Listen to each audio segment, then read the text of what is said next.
this is Kristen with Mermaid Wax. I'm going to talk to you about how to deal with the pain of waxing.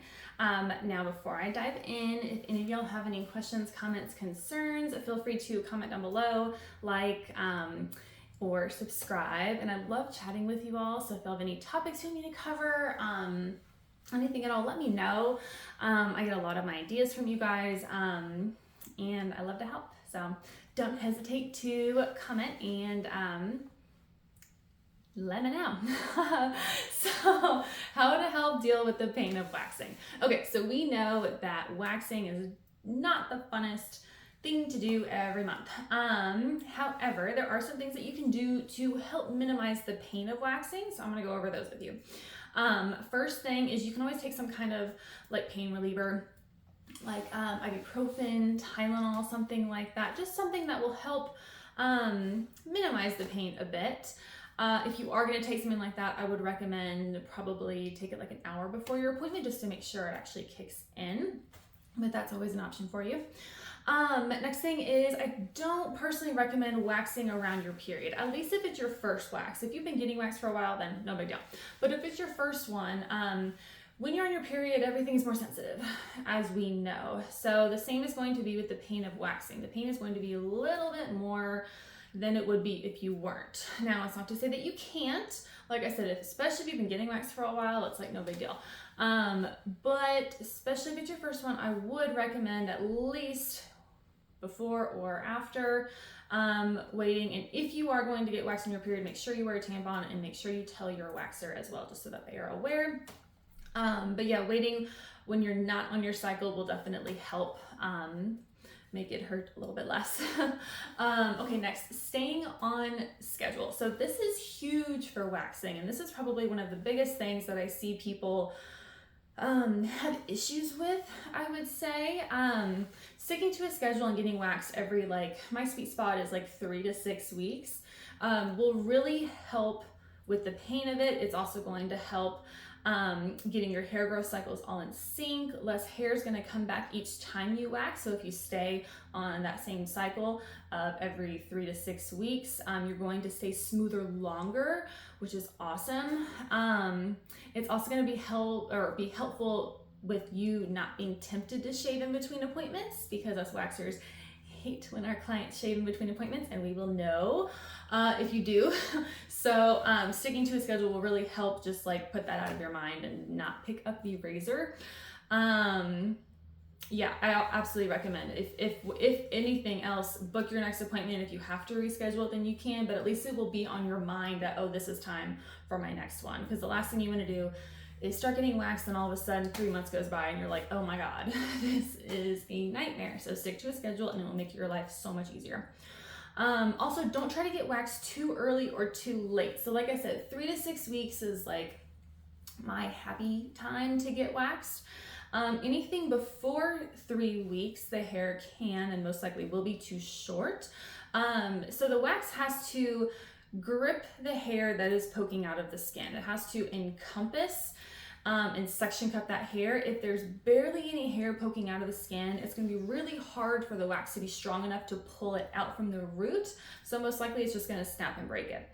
And then if the hair is too long, then it's going to be hard for the wax to get to the base of the hair. So if you have, say, like 6 months of growth of hair because you haven't done anything to it, and then you go in to get waxed, most likely that wax is only going to hit the top like layer of hair and not all the hairs underneath.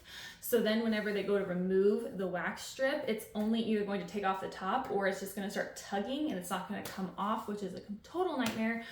And I don't recommend it. So if you stick between 3 and 6 weeks, it'll make your life so much easier. If your hair is too long, then I would, as much as I hate it, I would recommend at least trimming it some so that it's not so thick, so that the hair can come out nice and clean.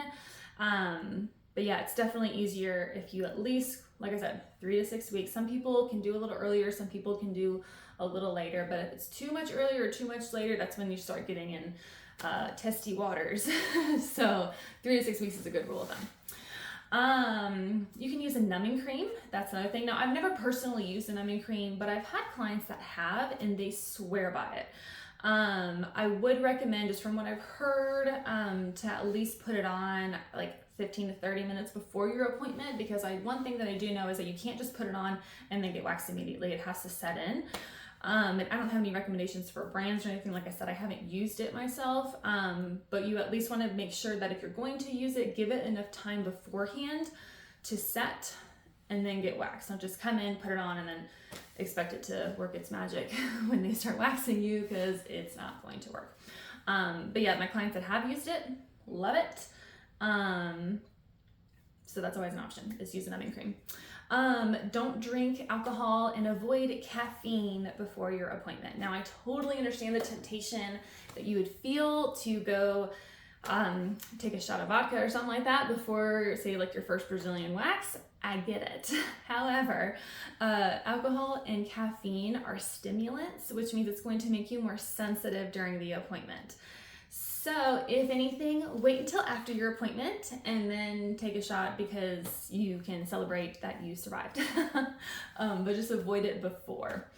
And then exfoliating. So I always recommend my clients to exfoliate 1 to 2 days before their appointment. This is really just to get that top layer of dead skin cells off, so that all of your hair is able to be waxed. This happens a lot with leg waxing.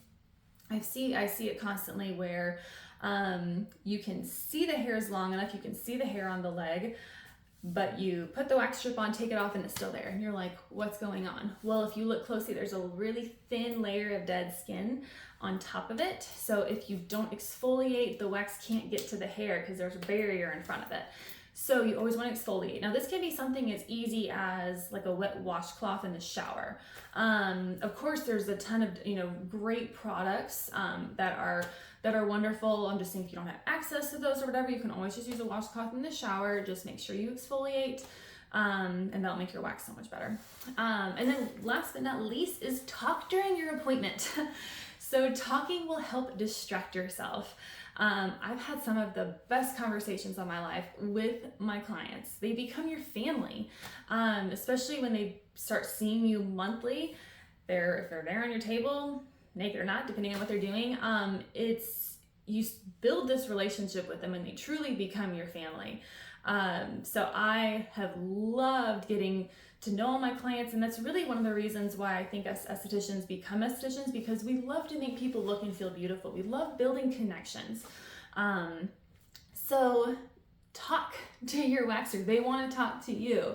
I've only had a handful of people that just like wanted to stay silent, and some of them like obviously had other reasons.